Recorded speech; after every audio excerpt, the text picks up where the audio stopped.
You're listening to Coin Americana, the podcast for people who know the difference between a 1909 SVDB mint state Lincoln cent and common pocket change. Today, we're saying goodbye.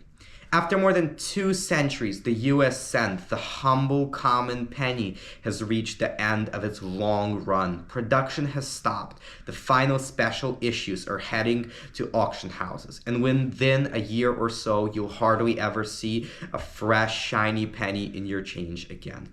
For collectors, this isn't just a minor policy change. It's the closing chapter of a 232-year design story that begins with crude copper discs larger than the modern quarter and ends with a tiny copper-plated zinc coin carrying a secret omega mark and a 24-karat gold twin.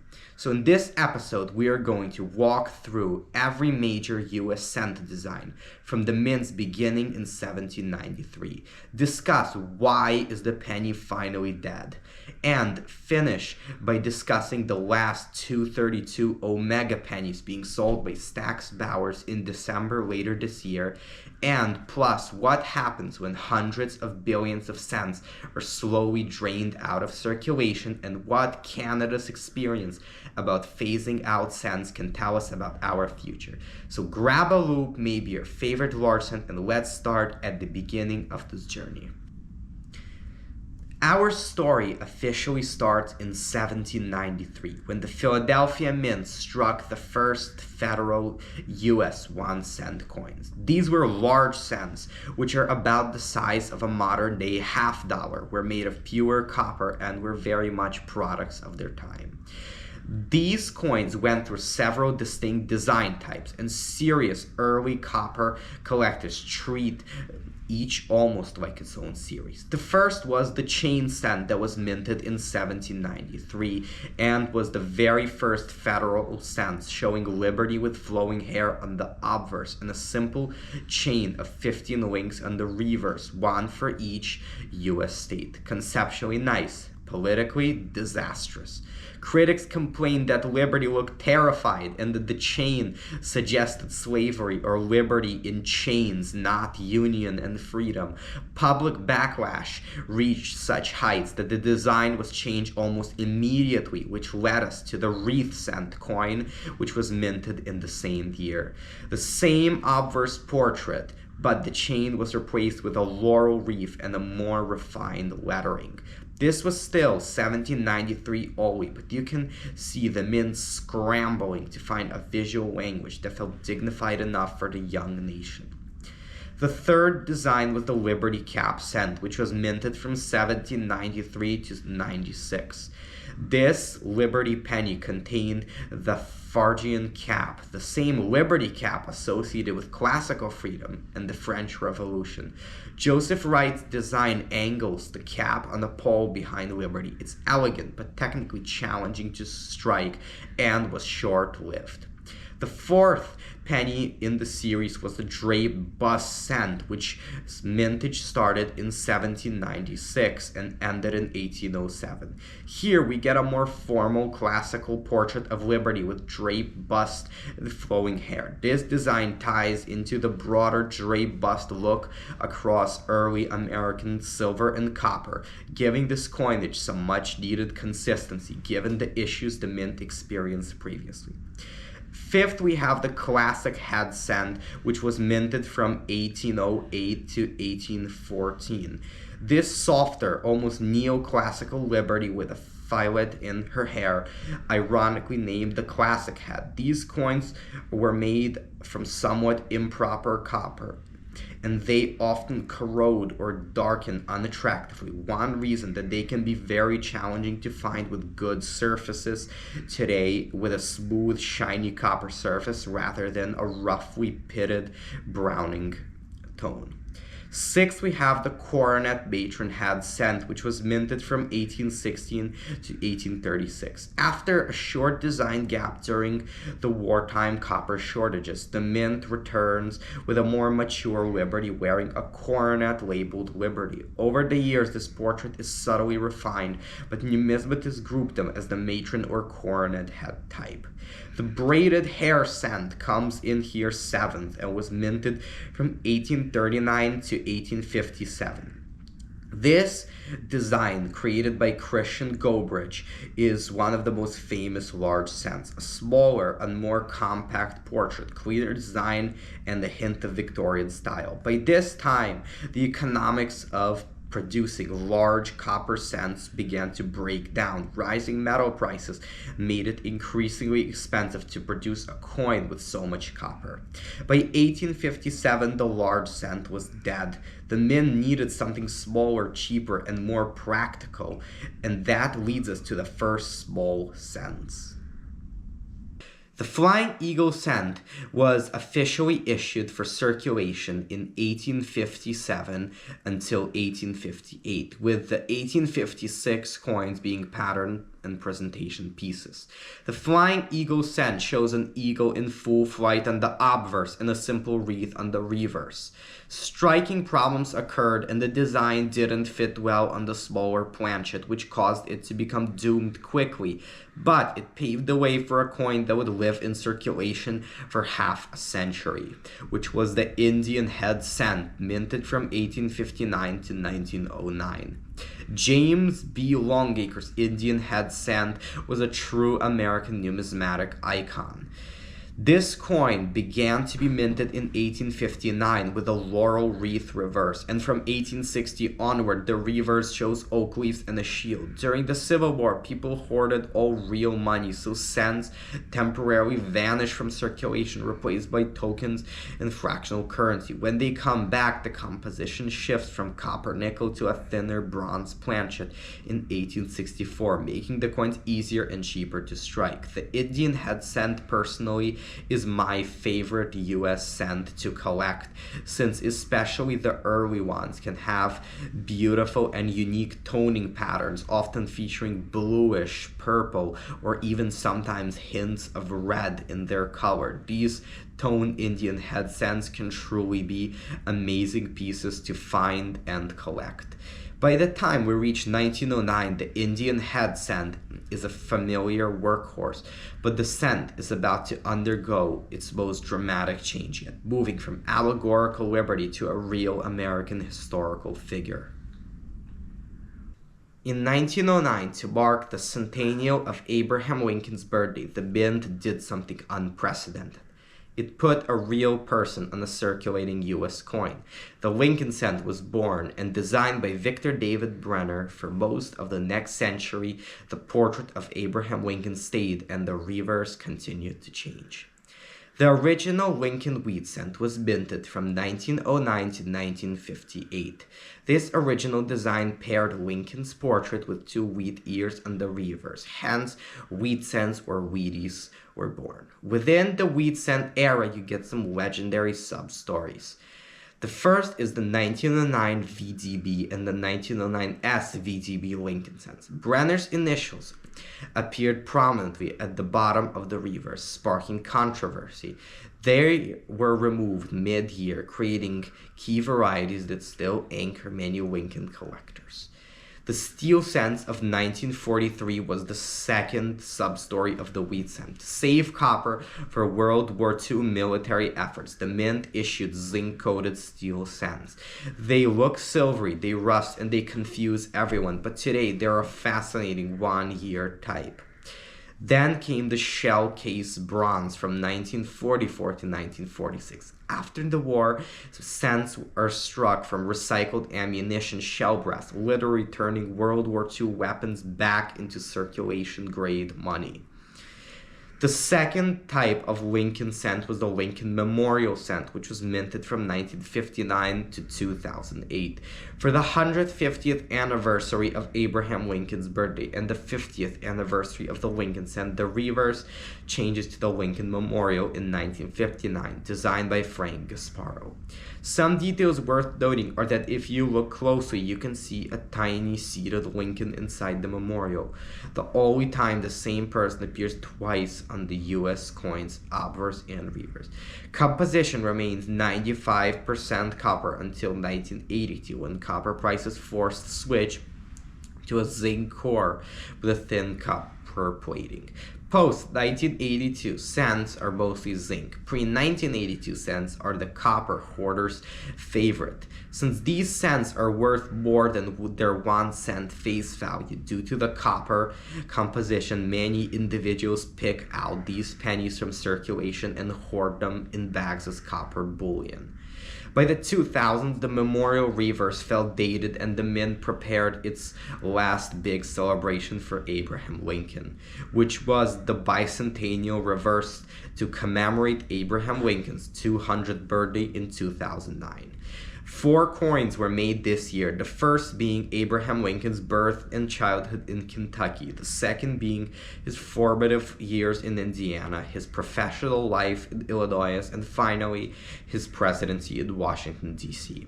For type coins, it is a delicious little mini set that also foreshadows a permanent change, which was the Lincoln Shield cent, which was minted from 2010 till now in 2025. Starting in 2010, the cent settles on the Union Shield reverse, a large shield with 13 stripes and a straw reading E pluribus unum. It's meant to echo Civil War era motives and emphasize national unity. This is the last regular cent design for general circulation. From 2010 to 2025, minor tweaks and vintages changed, but the basic look was stable. Behind the scenes, however, the economics of minting Lincoln cents were deteriorating and getting worse every year after the other. After Indian head cents, the Lincoln cent is my second favorite U.S. penny to collect, since they have such a wide variety of rare, beautiful, and unique one-of-a-kind coins. And Lincoln cents are certainly the type of coin that commonly sparks the interest in coin collectors, and is usually the first coin to introduce people to the wonderful habit of coin collecting. By the 2010s and 2020s, everyone in the coin collecting hobby knows the unfortunate truth. The penny was a major money loser and a bottomless pit for the US government. In 2024, it cost about 3.69 cents to make a single cent, almost 4 times the face value, more than triple, contributing to seigniorage losses of over $80 million per year on the penny alone, which proved disaster for the federal government. Cash usage began to decline and most pennies don't circulate. They go from bankrolls to store tills to jars, drawers, parking lots, and even under couch cushions, effectively out of the money supply. In early 2025, the U.S. Treasury decided to begin ending production of the penny, and the Treasury placed its final order for cent blanks and announced those once they are used up, the minting will stop. On November 12, 2025, a historic day for the penny arrived. At the Philadelphia Mint, the last circulating Lincoln cents were ceremonially struck. Camera rolls, officials speak, and with the push of a button, the 230-year American journey of minting cents has ended. So what about 2026? The good news is that we will still have pennies in 2026, despite them not being produced for circulation. The Federal Reserve is already reducing or halting penny distribution from its branches, and retailers will start to adopt rounding practices for cash transactions, typically to the nearest 5-cent increments. While electronic payments will still settle to the cent, exactly what other countries have done, pennies will remain legal tender, meaning that they can be used to purchase everyday items. However, the clear policy is that by late 2026, they will no longer be part of routine circulation. Banks will stop ordering them, retailers will stop giving them, and they'll quietly flow back to the Fed and the Mint's recycling stream. For future collectors, that means that we will be living through a transition transition, something future red books will notice in a footnote, but we will get to experience in real times as coin collectors. 5. Now let's talk about the part that makes every numismatist sit up a little straighter, the final pennies. To mark the end of the series, the US Mint created a special group of pennies with a tiny omega privy mark, a visual full stop at the end of the cent's 232-year sentence. Here's how it will be structured. The Mint assembled 232 3-coin sets, one for each year since cents were first struck in 1793. Each cent will contain a 2025 Philadelphia Lincoln Shield cent with an omega privy mark, a 2025 Denver cent with the same mark, and for the first time in US history, a 24-karat gold penny, also dated 2025 and carrying the omega privy mark. All 3 coins will be struck in a circulating finish, but of course none of them will ever jiggle in the cashier's till. Well, at least hopefully will never be there. They will be heading straight into the numismatic stratosphere. The US Mint chose Stack's Bowers Galleries to handle the sale, and on December 11, 2025, in a live auction broadcast for their Costa Mesa, California headquarters, these 232 sets crossed the block with no buyer's premium, which means that the price that they will be purchased will be what the buyer will pay, and they will not need to pay an additional fee to the auction house. An almost unheard of gesture meant to emphasize the historic nature of this offering. A few things are making these sets extraordinary and stand out from any other coin released by the Mint. They are officially the last circulating US pennies ever struck, and in any meaningful sense of this phrase, this is one of the most important moments that we as coin collectors will get to visualize.